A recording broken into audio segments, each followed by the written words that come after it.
Olha, eu sou uma pessoa super comum, nasci em Franca, estado de São Paulo, uma cidade que é bem fronteira com o sul de Minas, então a minha pronúncia é bem mineira, eu brinco que lá 70% é mineiro e 30% é filho de mineiro. Então eu sou filha de mulheres empreendedoras, de tias empreendedoras, então eu tive essa vantagem na minha época já ter nascido assim. Então isso eu acho que já foi não estou dizendo assim, porque empreendedor é aquele que busca solução, que luta, né? E eu sou, e que não tinha preconceito quanto a mulher ser, porque elas eram mulheres também, numa época em que a mulher já nascia, tinha que ter um enxoval para casar desde o começo. Então, assim, isso já foi uma coisa muito boa. Minha tia fundou uma empresa há 63 anos atrás. Eu chamo Luísa por causa dela, ela nem tinha loja ainda. Então, assim, é por causa dela, e acho que tinha que ser, né? Porque o nome continuou. E ela é tão empreendedora que ela fez um concurso na rádio para o pessoal escolher o nome, porque ela tinha sido vendedora numa loja muito, muito adiante. Quando eu fiz 12 anos, eu queria dar presente, porque até sou filha única. Minha mãe falou, vai trabalhar nas férias, né? Naquela época, você podia trabalhar nas férias, até hoje ainda pode, não pode ter menor aprendiz. Você pode trabalhar como menor aprendiz. Então, eu fui trabalhar e ganhei, e mostrei que eu sabia, principalmente, me conectar com as pessoas, que eu acho que é uma grande exigência hoje, que empatia nada mais é do que você conectar com as pessoas no mundo das pessoas e não no seu mundo. Eu acho que isso foi muito importante para mim durante o resto da minha vida, que eu estou tendo agora. Eu aprendi, se eu estou falando com você, eu falo, puxa, a Elisângela está feliz de estar falando comigo, o que ela queria que eu tivesse inteira aqui, o que eu queria no lugar da Elisângela sendo Elisângela. E todos vocês que estão me assistindo. Então, assim, eu procuro dar o melhor de mim, não quer dizer que o melhor de mim muitas vezes é o que vocês querem, mas é o melhor que eu posso dar. Eu saí de uma reunião, quando eu sento aqui, eu estou inteira com vocês. Fui crescendo, com 17 anos eu assumi toda a gestão da companhia, e eu tenho algumas vantagens e algumas desvantagens, lógico, mas a vantagem é que eu não fico fazendo muito planos.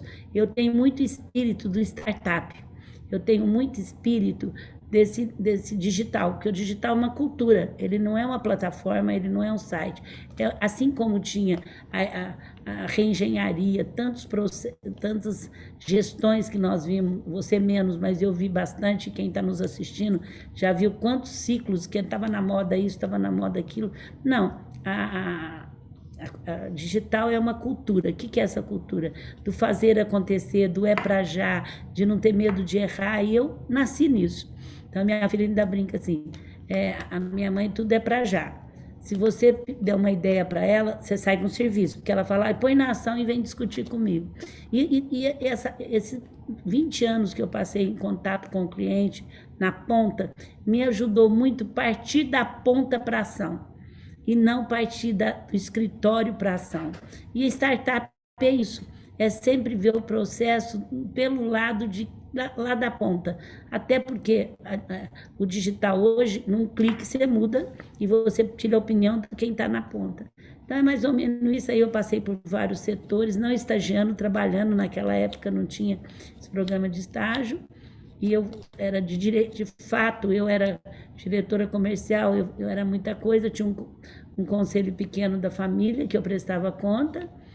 E eu aprendi também em 91 o que é ser de direito, quando você nomeia. Mas eu já era, por que eu preciso disso?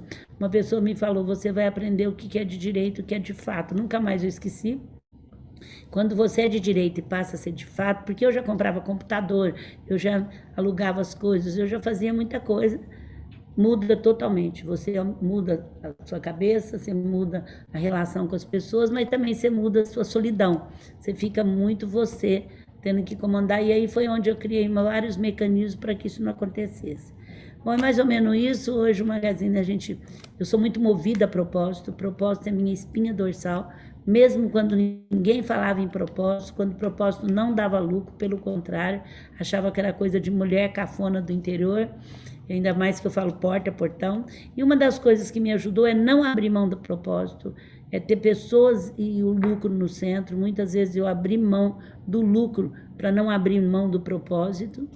E hoje é tão na moda isso, né? Coisa que eu nunca esperava em 10 anos, quando a gente abriu o IPO, quando eu levava, olha, somos as melhores empresas, a gente acredita, tem uma linha direta com o cliente. As pessoas até me escutavam, porque eu não sou ruim de comunicação e sou dona. Então, assim, sou a Luísa, né? Então, acabava mesmo naquela época. Mas, assim, eu via que não ia dar $1 a mais, um EBITDA a mais, eu ainda brincava com... Mas eu sou muito de perseguir aquilo que eu acredito. E hoje, 10 anos depois, é o que mais vale. O resultado é importante, mas o resultado sozinho já viu que não se sustenta se não vier junto com uma porção de ajuda ao país, de cuidado com as pessoas, com diversidade no Brasil, que é um país tão diverso, que você, para criar as coisas, você tem que ter públicos diversos, como nós temos, você tem que ter opiniões diversas. Aí fui crescendo e tal, e eu nunca pensei, eu estou fazendo um programa no YouTube que chama Eu Nunca Pensei Que, e eu nunca pensei que fosse chegar nesse ponto, eu nunca pensei que o Magazine fosse o primeiro do varejo, sendo que na época tinha gente 50 vezes maior do que nós. Então, assim, mas a gente trabalhando bem todos os dias, sem essa ficção de querer ser o maior, de querer bater nos outros, a gente, lógico, a concorrência tem que ser vista, mas não vista para criticar e nem para ficar também obcecada. É vista para poder aprender com o que eles estão fazendo certo e também cuidar da tua vida. Você tem que ter um propósito seu e acreditar no que você está fazendo. Se a gente não acreditasse, nós não estaríamos valendo o que a gente valia hoje, porque a gente já chegou a valer, na Bolsa a gente entrou por 4 bilhões, nós chegamos a valer 400 milhões. E se naquela época a gente separasse o ponto .com, que é o que o mercado todo queria, só ele sozinho valia 3 bi. Mas nós não separamos e, de repente, o mercado viu que a gente estava certa. Quando a Amazon, a Alibaba, começou a comprar lojas físicas. Porque não se esqueça que nós somos um dos primeiros cases no mundo que tivemos 50 anos de loja física, não perdemos isso, melhoramos elas, digitalizamos elas e entramos no mercado digital. A maioria começou já do digital. Essas grandes que nem se comparam, com todo o respeito, mas é difícil. Aí quando eles começaram, a Amazon, a Alibaba, começou a comprar empresas físicas, não é que o Magazine Luiza pode estar certo, e aí foram as ações que mais valorizaram no mundo, né? Mas a gente não trabalha em função disso, senão a gente não teria chegado onde nós chegamos. Nós trabalhamos assim, pagar, nunca atrasamos um título, nunca pegamos prorrogação, e ser honesto e pagar em dia para nós, vem desde a minha tia, que vantagem que é isso? É obrigação. Isso não é nenhuma vantagem. Então é mais ou menos isso. Acho que eu falei para você mais ou menos isso. Foi quando em 2003, a gente era menor ainda, do interior, eu já tinha acho que 6 anos de melhores empresas para se trabalhar. Eu dava muito valor a isso, apesar do mercado não dar. Nós somos a primeira, aí eles, como que eles chamam? Great Place Work, faz em vários lugares do mundo. E estava no Brasil desde 97, nós estamos desde 98 dele. Nós fomos a primeira empresa de varejo do mundo, porque participa todo mundo, banco, prestadora de serviço, todo mundo participa. E nós tínhamos mais de 1.000 funcionários, não, tinha muito mais, e participa gente que só tinha 1.000 funcionários. E nós ganhamos a melhor empresa para se trabalhar, número 1, e no mundo não tinha tido nenhuma empresa de varejo. Hoje tem a Google que ganha, tem outras, mas nós somos a primeira empresa de varejo, porque varejo era assim, Elisandra, ninguém queria vir para o Brasil. Varejo, ser vendedor era cafona, saía da GV 100 alunos para ser trainee, que 50, só um vinha para o varejo, e a gente resgatou muito o papel disso. Eu acho que foi um trabalho muito grande. Então, naquela hora, eu vi que trabalhar contra a corrente e trabalhar a favor do que a gente acredita valia a pena. Mas aí era o desafio de manter com isso. Então, nós estamos há 23 anos entre as 5 melhores empresas para se trabalhar e crescendo nesse ritmo tão acelerado, comprando mais de 30 empresas, né, que a gente já comprou nesses últimos, só nesse último ano a gente comprou 17, pequena, média, nesses últimos 2 anos. Então, é isso. Então, esse foi um dia. Mas, assim, é uma marca, mas todo dia, para mim, é celebração. E todo dia, mesmo com os problemas, é um aprendizado, sabe? Eu não vejo os outros, então, assim, é um aprendizado. Eu acabo dando muita ajuda, que chamam de consultoria, mas nada de graça, né? Para pequenas, médias, as pessoas me procuram muito. Aí eu falo assim, tá bom, quanto você está gastando para reformar, para fazer a sua loja, para o seu bar, o seu negócio? Ah, 20 mil reais. Eu estou chutando aqui, gente. Aí eu falo, tá bom, quanto que você está largando por marketing? Ah, Luísa, nada, eu não tenho dinheiro. Eu falo, então você não vai dizer para o povo que você existe? Então não vai adiantar nada, gasta 18 e põe 10% para o marketing. Então, isso há anos eu faço. Então eu não preciso te falar nada que a minha tia começou fazendo marketing, indo para a única rádio da cidade, que na época tinha, fazendo um concurso para dar um sofá, pagou, e ela só tinha dinheiro para dar a primeira. Então, assim, eu não preciso te falar mais nada. Eu falo, tá bom, você está pondo mármore, pondo não sei o quê, mas e quem vai saber que você existe? Então, assim, que normalmente fala, mas eu não tenho dinheiro, mas tem dinheiro para reformar, para comprar um ponto, para fazer tudo. E aí a minha pergunta é, mas quem vai saber que você gastou tudo isso? Então, eu não preciso te responder nada, Elisângela, o que eu acho importante dizer que você existe, né? Então, assim, que você está lá. Desde tempo, faz 15 anos que eu faço a mesma pergunta. Acho que eu respondi com prática a sua pergunta. Olha, eu saí de uma reunião agora mesmo, de um outro segmento, que eu falo assim, tem que juntar as pessoas. Eu acho que ainda a academia tem um papel, mas tem que juntar. O IDV conseguiu juntar 70 empresários que durante o dia quer se matar. Eu com meu concorrente, o outro, a Riachuelo com o dele, e a gente não discute nosso quintal.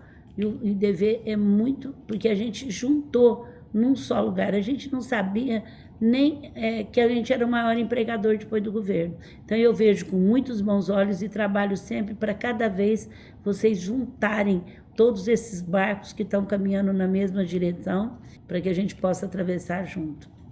Primeiro eu espero vacinar a população. Se sem vacina, nós vamos ter, por isso que eu estou muito envolvida no Unidos pela Vacina. Nós vamos viver nessa gangorra, gente. Enquanto 75% da população é pandemia, tem que ser vacinada. Não adianta eu comprar e vacinar meus funcionários. Enquanto 75%. Então, assim, primeiro, é um sufoco, porque nós temos ainda poucas vacinas até julho. Então, nós temos esse movimento que está com uma equipe junto com o Ministério da Saúde ajudando a comprar, e na outra ponta nós estamos ajudando as 5.570 prefeituras, até se tiver alguém que nasceu em algumas cidades, porque esse Brasil é maravilhoso, o SUS é lindo. Em cada cidade, minha gente, desse país, por mais pobre que seja, tem um centro do SUS, que é o UBS, que tem gente apaixonada por vacinação. A Unicef falou que não tem nenhum país que tem isso, porque eles têm como missão vacinar a criança. Então, a gente fez uma pesquisa, os 30 primeiros dias que nós estávamos trabalhando, do que cada município precisava para vacinar rápido. E aí a gente recebeu 5.599, só uma cidade que não mandou. E a gente, então, está oferecendo a esses municípios, muitas vezes precisa de Wi-Fi, precisa de caixa térmica com termômetro. Então, eu peço quem puder, nós já estamos com quase 2.000 municípios apadrinhados. Tem pessoa que apadrinou um, que é a sua cidade, como tem pessoa que apadrinou a Natura, a Droga Raio, uma Galua, para regiões, então, assim, e outras. Então, aí, por que eu estou pedindo isso? Primeiro, que vocês vão deixar um legado, porque tem que vacinar as pessoas. Até hoje, a paralisia infantil não tem um remédio. Tem outros que tem. Então, assim, a febre amarela não tem um remédio, é a vacina. Tomara que a Covid tenha um remédio daqui a um tempo, mas até hoje não tem. Mas para fazer rápido, tem que vacinar. Então, pós-vacina, primeiro eu estou contando tudo isso para dizer que a vacina interessa para todo mundo. Quanto mais rápido vocês ajudarem. E Unidos pela Vacina não busca culpado, não fala quem errou, é daqui para frente. Porque não adianta, né, gente? Daqui para frente. Então, nós temos que ajudar a comprar, ajudar o Ministério da Saúde, ajudar a ponta, que é o que distribui. Então, tem muita agência de propaganda. O que está aparecendo de gente, nós estamos com mais de 1.000 pessoas trabalhando no movimento. Porque todo mundo sabe, depois da vacina, eu estava falando agora mesmo, numa entrevista que eu dei, nós vamos ter um boom de consumo muito grande. Se a gente conseguir vacinar até setembro, outubro de 75, a gente vai ter um final de ano memorável.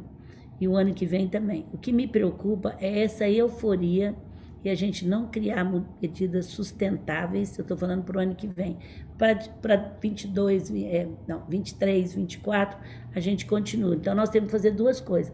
Ter cientistas trabalhando vírus para prevenir antes que ele chegue. Mulheres do Brasil estão trabalhando muito isso. E temos que ter uma reforma em alguns itens de burocracia, até reforma fiscal, reforma tributária, para sustentar. Só que quando entra na euforia, muitas vezes vai ter eleição, é isso que vai mandar, então a gente fica preocupado. Eu fico mais preocupado com 23 do que com 22, porque se Deus quiser nós vamos vacinar e todo mundo tem que ajudar, gente. Porque a vacina, os países que estão... Serrana, não vão longe, aqui perto de São Paulo. Gente, eles estão fazendo até festa infantil, já voltou a fazer. E eles convivem com Ribeirão, que é perto da minha cidade de Franca. É impressionante Ribeirão Preto. Lá está tudo fechado. Eles vão para lá e eles e não pegam a doença. Então, assim, porque vacinou 80% da cidade.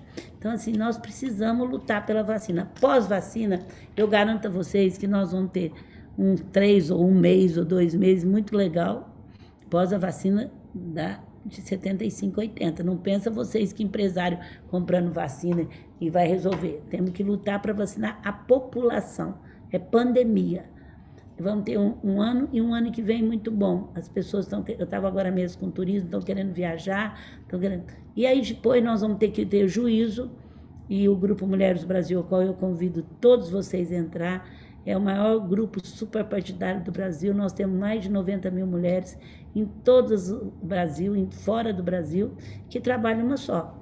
Para que o Brasil, para largar ter esquerda, direita, para ter um partido, que é o Brasil, e para respeitar e para fazer um planejamento estratégico para os próximos 10 anos do Brasil e ter atuação. Não de lá brigar, do diálogo que conecta, de fazer pautar e de fazer coisas que é boa para o Brasil. Em 4 segmentos: saúde, educação, habitação e emprego, porque aí entra a economia. Lógico, com a sustentabilidade junto. Nós temos o pulmão do Brasil, nós temos muita água, coisa que no países não tem nem água. Nós temos uma mata maravilhosa, nós temos um clima maravilhoso, nós temos uma diversidade de economia muito grande. Então, agora, a minha luta é para vacinar, porque eu tenho certeza que vai ser muito bom pós-pandemia. Depois, a nossa luta, o ano que vem, tem que, para sair do euforismo, querer ganhar tudo aquilo que nós não ganhamos, e depois ter mais aquelas gangorras que nós estamos acostumados. Eu acho que a pandemia tem que deixar lições de maturidade muito grandes, e que o Brasil é nosso, que não adianta ficar criticando. Tem muito político bom, a gente tem que assumir o Brasil como nosso.